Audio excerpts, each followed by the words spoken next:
Innal hamdalillah nahmaduhu wa nasta'inu wa nastahdihi wa natubu ilaihi wa na'udzu bihi min shururi anfusina wa min sayyiati a'malina. Man yahdihillahu fala mudilla lahu wa man yudlilhu fala hadiya lahu. Wa asyhadu an la ilaha illallah wahdahu la syarika lahu wa asyhadu anna Muhammadan 'abduhu wa rasuluh. Faqad qala subhanahu wa ta'ala fi kitabihil karim, ya ayyuhalladzina amanu taqullaha haqqa tuqatih wa la tamutunna illa wa antum muslimun. Ya ayyuhan nasu taqu rabbakumul ladzi khalaqakum min nafsin wahidah wa khalaqa minha zawjaha wa batha minhuma rijalan katsiran wa nisaa'a wattaqullaha alladzi tasaaluna bihi wal arham innallaha kana 'alaikum raqiba. Ya ayyuhalladzina amanu taqullaha wa qulu qawlan sadida yuslih lakum a'malakum wa yaghfir lakum dhunubakum wa may yuti'illaha wa rasulahu faqad faza fawzan 'azima. Amma ba'du, rahimakumullah.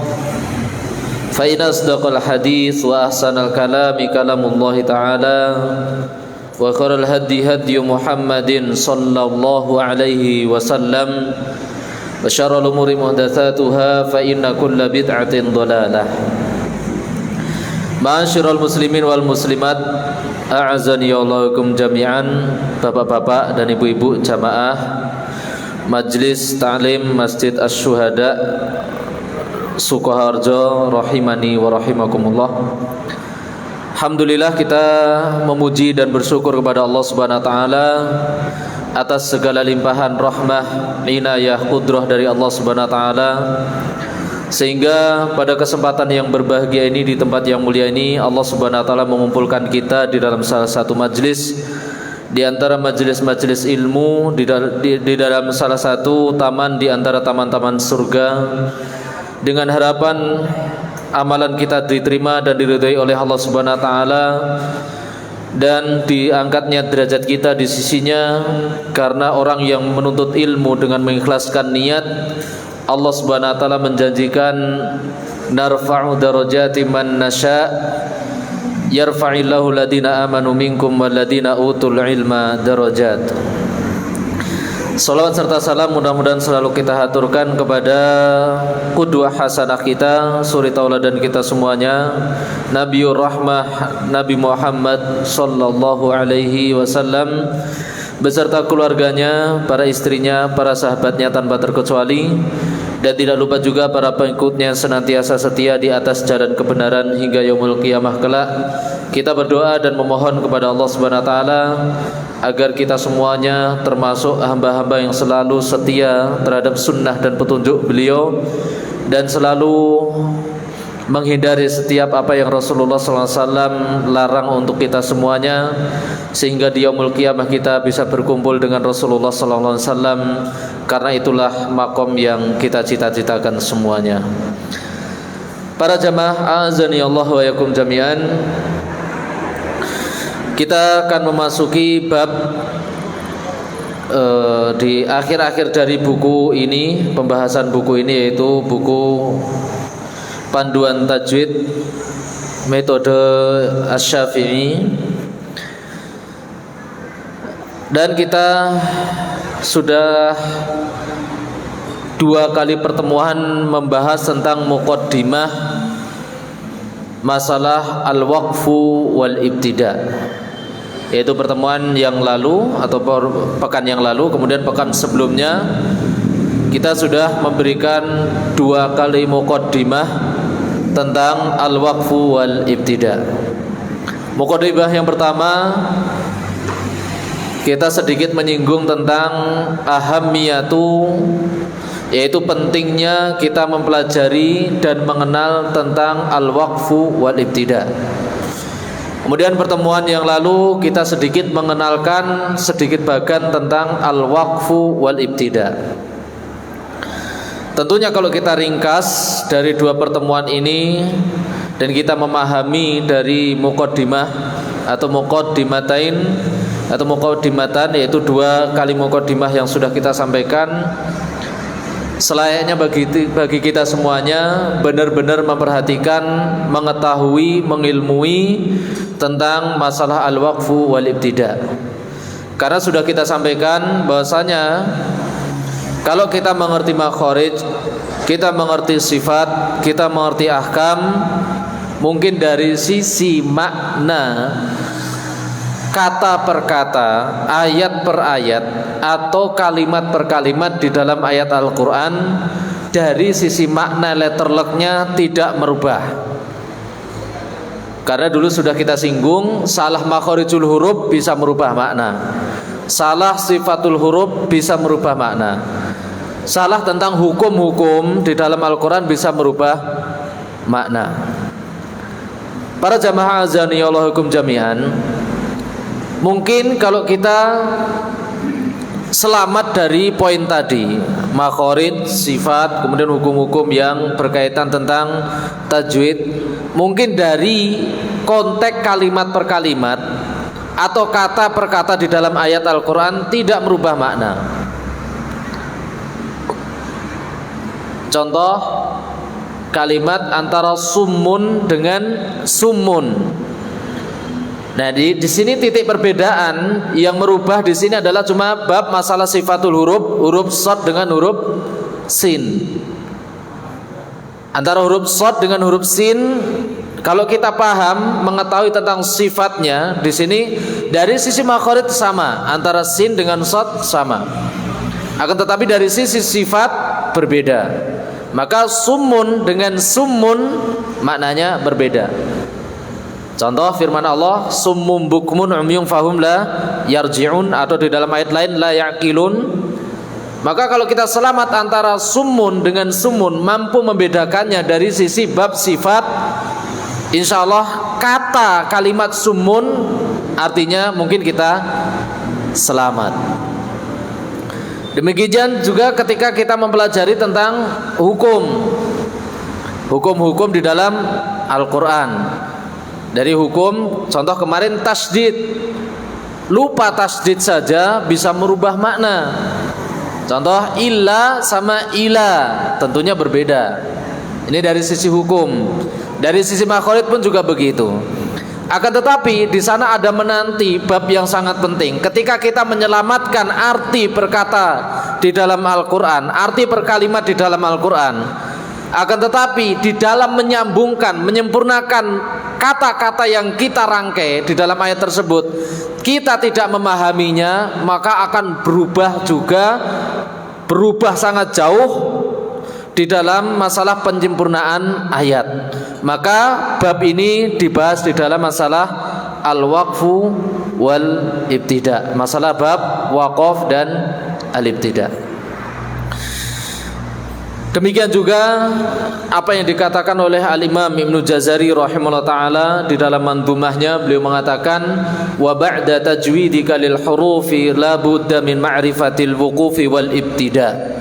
Setelah engkau mengetahui tentang bab tajwid, yaitu merangkum, mengetahui, mengilmui tentang ilmu-ilmu tajwid, kaidah-kaidah tajwid, maka la budda min ma'rifatil wuqufi wal ibtida. Maka wajib bagi kita semua untuk mempelajari al-waqfu wal ibtida. Inilah apa yang sesuai dikatakan oleh sahabiyun jalil Ali bin Abi Thalib ketika menafsirkan makna tartila. Beliau mengatakan tajwidul huruf wa ma'rifatul wuquf. Kemudian pada pertemuan yang lalu, di antara poin yang kita singgung juga adalah tentang bagan masalah bab al-waqfu wal ibtida.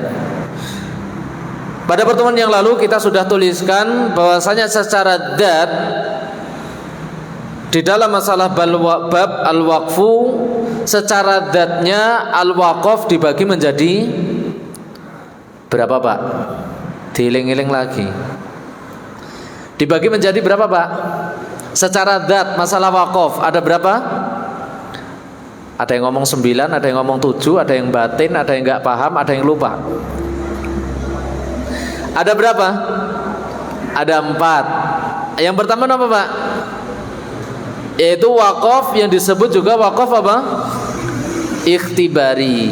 Yaitu wakaf ikhtibari. Yang kedua intidhari. Yang ketiga al-ittirari. Yang keempat adalah al-ikhtiyari. Taib. Karena sedikit lupa kita ulangi lagi. Secara dzat wakaf ada 4. Yaitu apa? Yang pertama ikhtibari. Yang kedua kenapa Pak? Intidhari. Yang ketiga ittirari.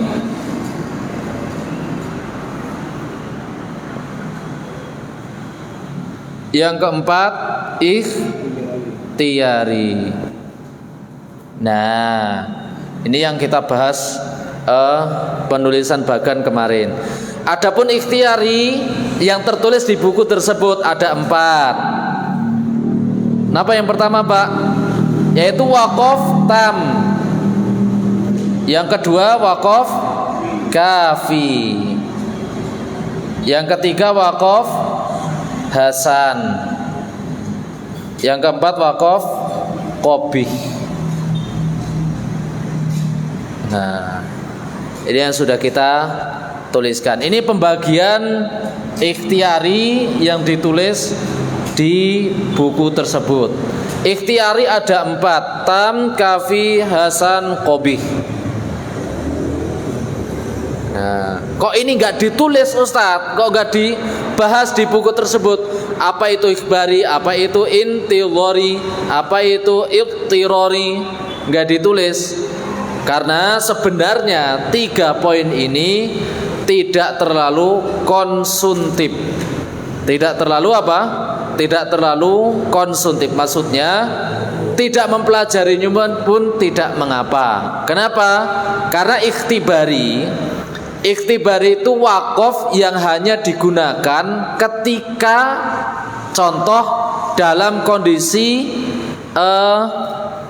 ikhtibar. Apa ikhtibar itu Pak? Ikhtibar niku ujian. Berarti wakaf ujian Ustaz. Iya. Wakaf yang hanya sering digunakan oleh contoh guru kepada murid, menguji murid untuk melanjutkan ayat. Guru membaca sedikit, wakaf.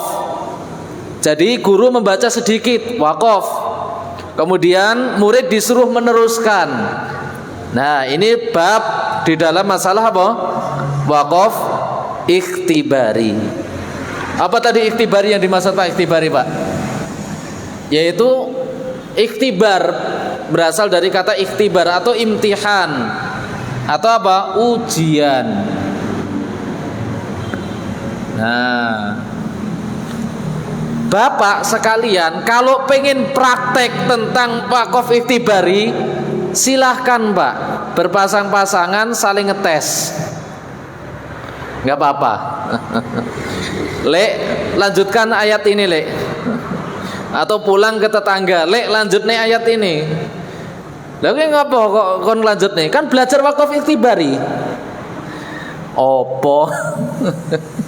Nggak bisa melanjutkan, bingung gitu. Nah, intidhari. Intidhar apa artinya intidhar niku Pak? Secara bahasa intidhar niku napa? Menunggu. Nah, ittirari secara bahasa adalah darurat atau emergensi. Nah, ikhtiyari pilihan secara bahasa.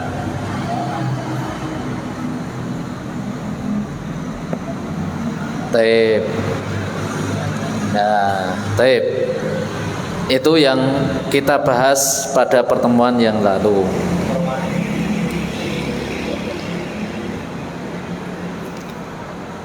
Taib.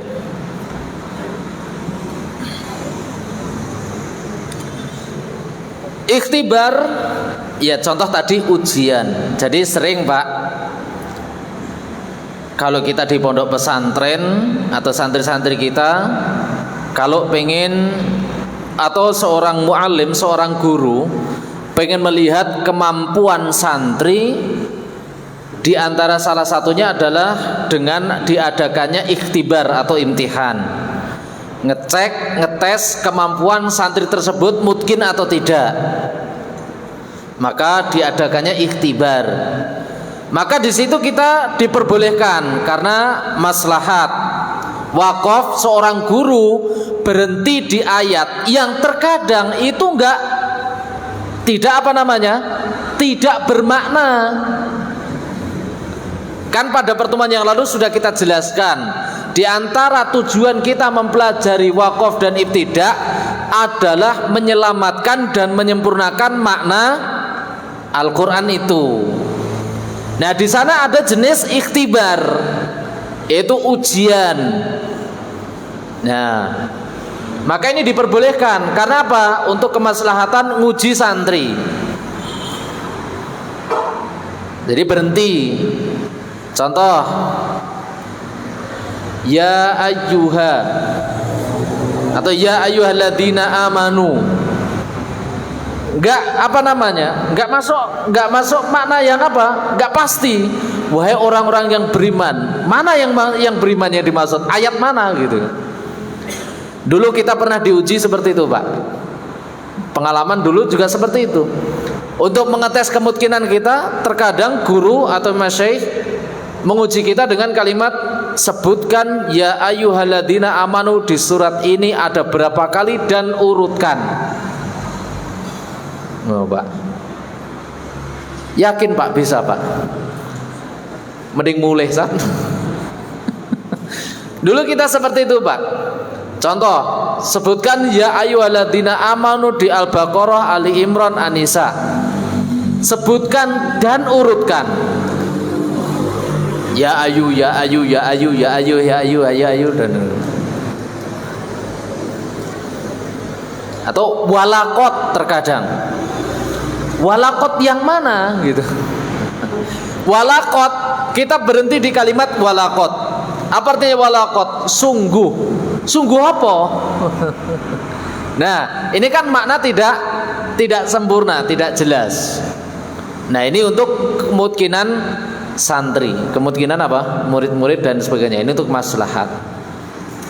Maka sebagian para ulama membikin kaidah yaitu masalah bab ikhtibari, dan ini tidak terlalu dibahas terlalu panjang. Kemudian ini secara mujmal saja ya Pak ya, mujmal saja. Kita berikan gambaran mujmal. Inti yang akan kita bahas adalah tentang bab ikhtiari. Intidhari yaitu apa? Intidhar. Mana intidhar itu Pak? Itu tadi menunggu.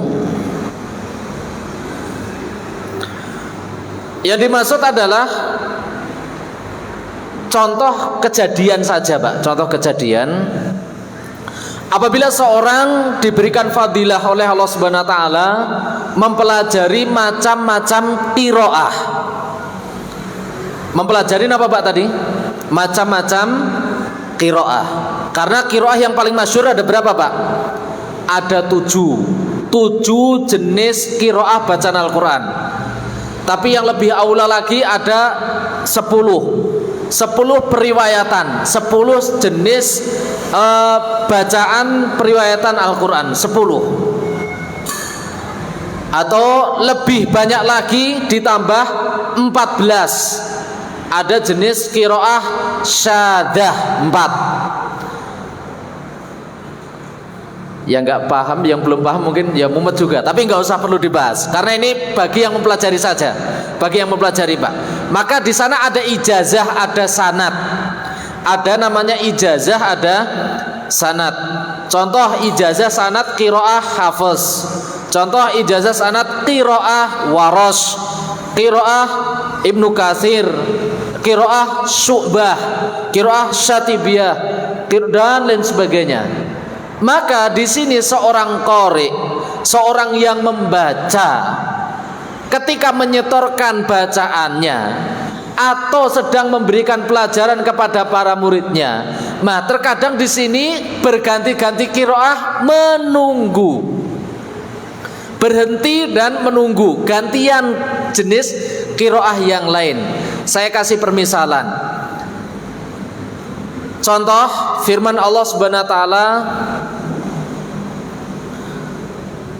surah banyak sebenarnya. Contoh yang kita pelajari saja, Pak, yang kita ambil sanadnya yaitu surah Al-An'am contoh. Yaitu falamma janna alaihi lailu ra'a kaukaban qala hadza rabbi. Berhenti. Kenapa berhenti? Menunggu. Ada apa? Karena ada pengulangan jenis qiraah lain.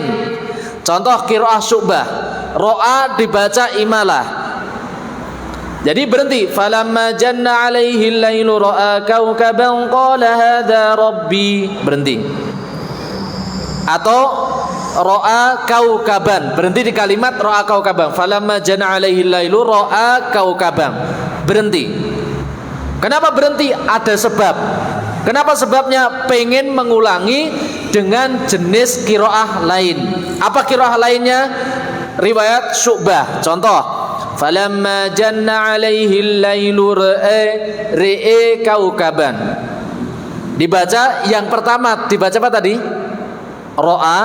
Yang kedua dibaca re'e. Aneh toh, Pak? Apa meneh wi? Ini jenis qiraah lain. Jenis apa? Qiraah lain.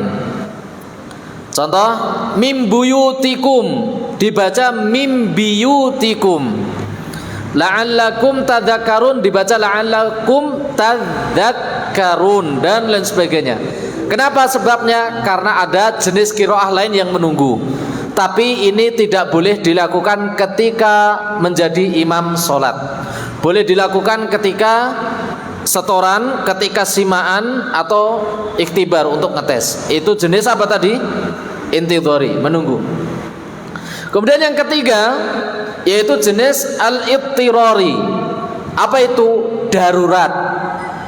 Ini saya yakin banyak yang mengalami nyemplung di bab ini. Apa darurat yang dimaksud? Satu, kehabisan nafas. Ngaku semua toh. Nafasnya cekak. Enggak bisa panjang. Maka boleh berhenti di tempat yang paling kita kuat, boleh.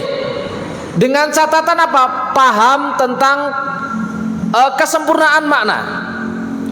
Bagaimana kesempurnaan makna? Dilihat. Maka di sini butuh pengetahuan tentang bahasa Arab. Ya ayyuhalladzina amanu. Masa ya berhenti ya ayyuhalladzina amanu terus apa enggak? Ya ayyuhalladzina amanu semuanya apa? Kuat. Contoh, ya ayyuhalladzina amanu qu anfusakum wa ahlikum nara. Berhenti di sini enggak kuat nafas. Boleh berhenti di sini boleh. Tapi ingat, jangan mengulang dengan kalimat yang di situ tatanan bahasa makna salah. Dulu pernah saya ceritakan, saya menemui langsung, Pak, orang yang membaca seperti ini. Ya ayyuhalladzina amanu qu anfusakum wa ahlikum nara. Secara makna betul, oke. Berhentinya betul, tapi ibtida'nya salah. Memulainya dari mana? Wa ahlikum nara wa quduhan.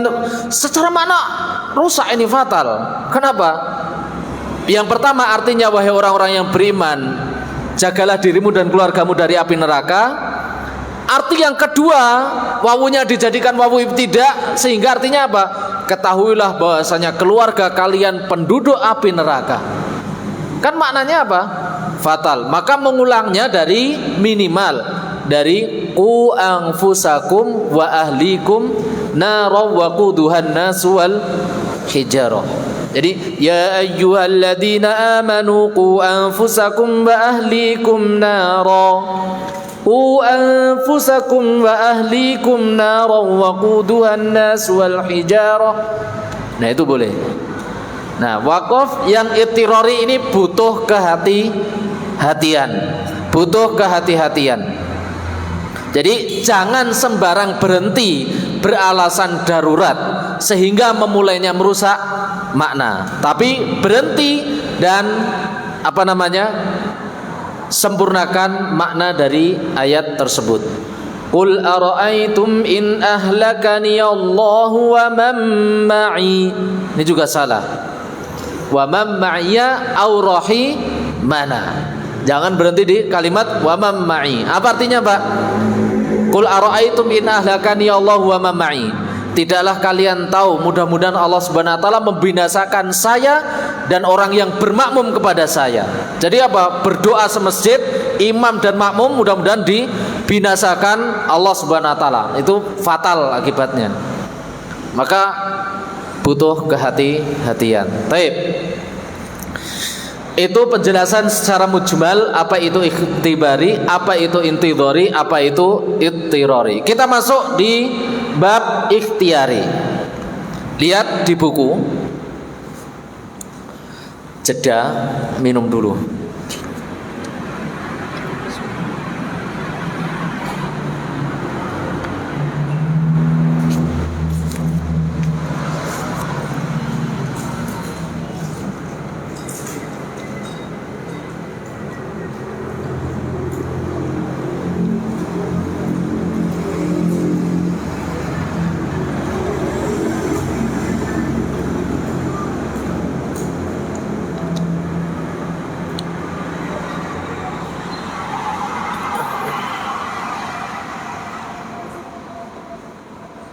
Taib.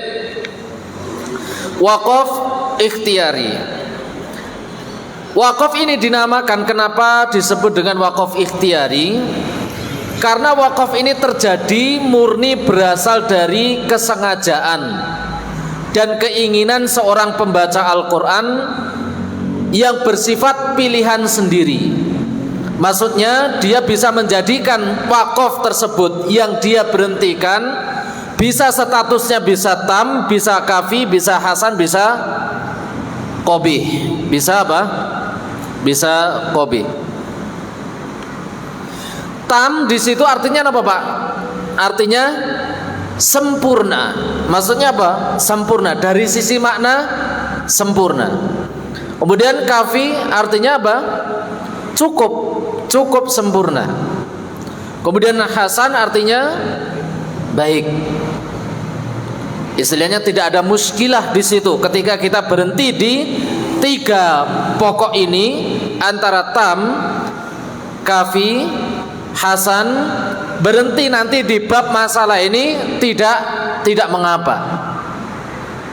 Lulus ujian istilahnya. Akan tetapi di sana ada yang muskilah, yaitu tentang waqaf qabih, yaitu waqaf qabih. Nah, apa itu tam, apa itu kafi, apa itu hasan, apa qabih? Kita lihat bersama. Yang pertama, di situ adalah waqaf tam, yaitu yang dimaksud sempurna. Waqaf pada kata yang tidak mempunyai hubungan dengan kata setelahnya dari sisi lafadz dan makna. Taib. Ya, Mas. Surah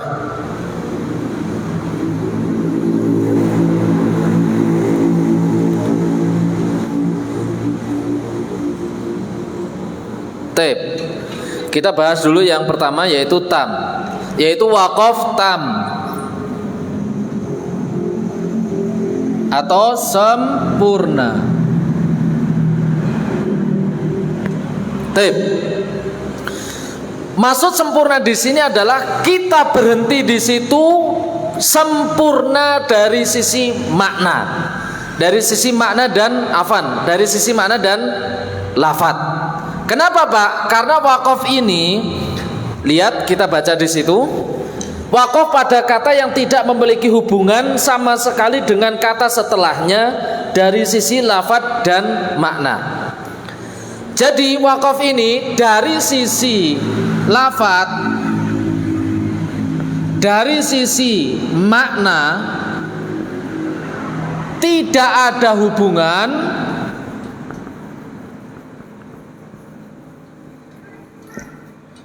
dengan ayat setelahnya.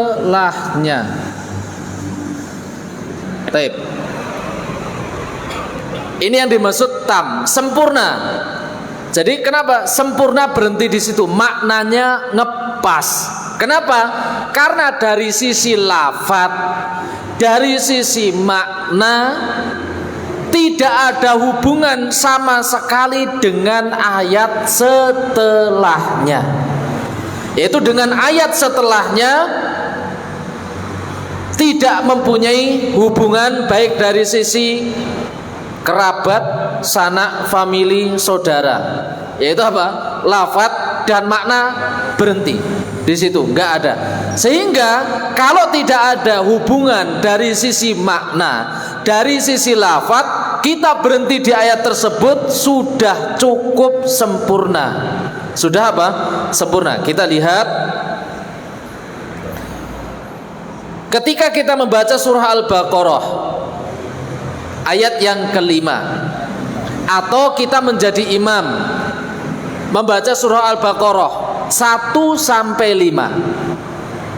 Yang mana ayat yang pertama diawali dengan firman Allah napa Pak? Al-Baqarah Pak.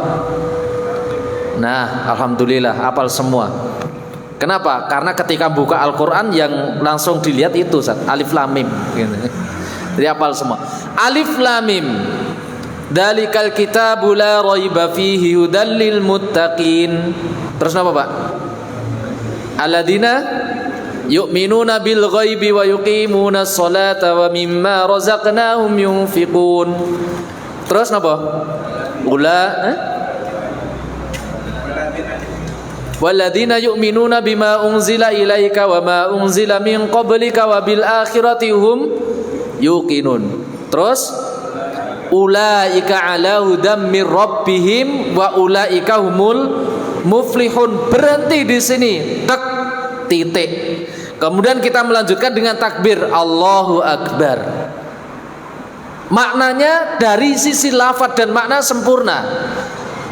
Lafadz tidak ada pengaruh, jelas. Dari sisi makna jelas, di sisi sempurna. Kenapa? Karena ayat selanjutnya, bab selanjutnya sudah membahas tentang bab yang lainnya. Bab lainnya. Apa ayat selanjutnya? Innalladzina kafaru, yaitu Allah Subhanahu wa taala menjelaskan tentang kondisi bab orang-orang kafir, yaitu orang-orang kafir. Maka tidak ada sambungan dari sisi makna dengan ulaika ala hudam mir rabbihim wa ulaika humul muflihun dengan innalladzina kafaru sawaun alaihim. Baik. Dari sisi ini apa namanya? Tidak mempengaruhi, tidak mempengaruhi. Maka ini disebut dengan waqaf tam, sempurna. Kenapa? Lafadz makna tidak berubah. Nah, catatannya Pak, kalau kita pengen menjadi imam atau kita ditunjuk menjadi imam, maka harus paham tentang masalah waqaf tam. Contoh, kalau kita pengen menjadi imam menggunakan surat-surat yang panjang. Surat-surat yang panjang. Terkadang di situ ada surah yang berbeda kisah. Berbeda kisah. Berbeda tentang cerita atau kisah. Maka di sini ketika kita jadi imam tidak diperkenankan, tidak boleh mencampur kisah. Saya kasih permisalan. Allah Subhanahu wa taala berfirman, terkadang mohon maaf, seorang imam itu terpancing dari bahkan saya pernah menemui Pak, yang penting imam ke satu muka. Ada atau tidak Pak? Penyelenggara tarawih Ramadan, terkadang panitia memberikan ultimatum kepada imam. Yang penting kamu imamnya satu muka beres. Satu muka satu rakaat, satu muka satu rakaat. Nah, ini kurang bijak Pak, kurang tepat. Kenapa? Karena kita nggak tahu makna apa di situ gitu loh. Maknanya nyampur aduk atau tidak? Kisahnya Nabi Lut kamu campur enggak dengan kisahnya Nabi Syuaib? Nah, contoh di dalam surat Al-A'raf. Sebenarnya setiap lembar, setiap muka mungkin kita bisa melihat Pak. Allah Subhanahu wa taala berfirman, walutan idh qala liqaumihi di dalam surat Al-A'raf sampai kalimat Fangdur kaifa kana akibatul mujrimin. Kalimat akibatul mujrimin terdapat di barisan ketiga dari ayat satu kaca ini, barisan ketiga. Setelahnya kisahnya Nabi Syuaib. Maka nggak boleh kita memulai dari ayat fama kana, kan paling atas ayatnya fama kana jawaba qaumihi. Fama kana jawaba qaumihi illa an qalu akhrijuhum min qaryatikum innahum munasun yatatahharun. Berhenti di sini. Kemudian apa? Melanjutkan dengan kisahnya Nabi Syuaib. Wa ila madyana akhahum Syuaiba. Nah, ini tidak diperkenankan. Kenapa? Mencampur aduk tentang kisahnya Nabi Lut kemudian Nabi Syuaib. Atau di dalam surat Al-Baqarah juga banyak. Di dalam surah Al-Baqarah juga banyak. Maka di sana Pak, di Al-Qur'an ada yang namanya rubu' dan hizb, yaitu rubu' dan hizb. Itu minimal kita mengetahui batasan-batasan itu. Karena rubu' atau hizb di situ menjelaskan bab-bab yang sempurna, menjelaskan bab-bab yang sempurna. Baik. Maka yang menjadi catatan penting di sini adalah kita sedikit banyaknya harus mengetahui tentang bahasa Arab, tentang apa? Bahasa Arab, makna dari Al-Qur'an tersebut. Itu disebut tam. Apa itu waqaf tam tadi, Pak? Yaitu waqaf yang kita berhenti di ayat tersebut. Kemudian apa? Berhentinya ayat tersebut tidak ada ikatan dengan ayat selanjutnya dari sisi lafaz dan makna. Itu kalau kita berbicara antara ayat per ayat, Pak. Baik. Perhatikan, ini catatan terakhir penting. Itu kalau kita berhenti di ayat per ayat. Bagaimana seandainya kalau satu ayat panjang di dalam satu ayat panjang? Apakah waqaf tam itu terkadang terjadi di pertengahan ayat? Kita katakan iya. Kita katakan iya. Saya kasih permisalan. Allah Subhanahu wa taala berfirman di dalam surat Al-Baqarah, "Wa qalu takhadar rahmanu waladan subhanah." Lihat. Perhatikan, Pak, ini harus butuh pengetahuan lebih jeli lagi. Karena ini menyangkut ayat, mana ayat. Allah Subhanahu wa taala berfirman, "Wa qalu takhadar rahmanu walada." Kan ayatnya berbunyi gini, Pak. Wa qalu takhadar rahmanu waladan subhanah balahu ma fis samawati wal ardi kullun lahu qanitun. Satu ayat sempurna. Tapi perhatikan, Pak. Di situ di dalam ayat tersebut terdapat waqaf tam yang mana kita harus berhenti. Kenapa? Untuk membedakan perkataan siapa ini, kalimat siapa ini. Maka harus berhenti tam disempurna di kalimat wa qalut takhadar rahmanu walada. Kenapa? Wa qalut takhadar rahmanu walada artinya apa, Pak? Mereka orang-orang kafir, orang-orang Yahudi dan Nasrani mengatakan bahwasanya Allah Subhanahu wa taala punya anak. Ini yang mengatakan Allah punya anak siapa, Pak? Jelas orang Yahudi dan Nasrani. Kemudian dilanjutkan ayat dengan kalimat apa? Subhanah.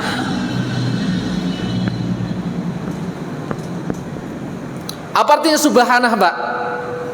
Maha suci Allah. Apa yang dimaksud kalimat subhanah di sini? Kalimat subhanah ini adalah bantahan. Bantahan dari siapa? Sanggahan dari Allah Subhanahu wa taala. Karena apa? Mereka mengatakan, orang-orang Yahudi ini, wa qalu takhadar rahmanu walada, sampai sini. Ini kan murni perkataan Allah Subhanahu wa taala mengkisahkan orang-orang Yahudi dan Nasrani mengatakan Allah punya anak. Kemudian Allah membantah. Berarti sebenarnya yang mengatakan ini berapa? Dua. Yang pertama, orang-orang Yahudi mengatakan Allah punya anak. Kemudian yang membantah di sini siapa? Allah Subhanahu wa taala. Maka ini tidak boleh dicampur, tidak boleh dilanjutkan. Walaupun itu apa? Walaupun itu apa? Satu ayat berjejer dawa. Satu ayat. Maka ketika kita menghadapi ayat-ayat panjang pun juga harus paham, Mbak. Harus ngerti. Ini bab, ini perkataan siapa? Ini perkataan siapa?